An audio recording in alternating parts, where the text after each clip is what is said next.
The real focal point for Ebola disease in terms of the outbreak is West Africa, particularly Liberia, and we have many community members here in Michigan who are directly affected. Right.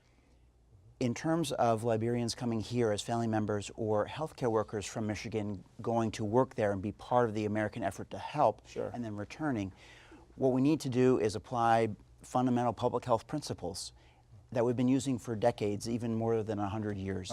That means if people have been at risk, in other words, have possibly been exposed to Ebola, we need to understand their level of risk and then act accordingly using the teams of people in local public health and state public health to make sure they have the support and the information they need to monitor themselves and get in touch with public health if they're concerned.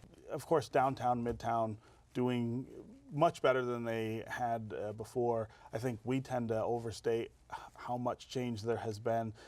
When I go to other cities, I still see big gaps between Detroit and those places. What are the things we need to do going forward to make sure that momentum continues and make sure that we have as strong a core as we can?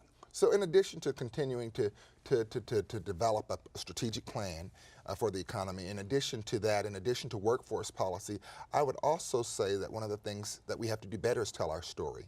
Right now, we let others tell our story. We let others tell the story of Detroit. We've got to tell the story of Detroit.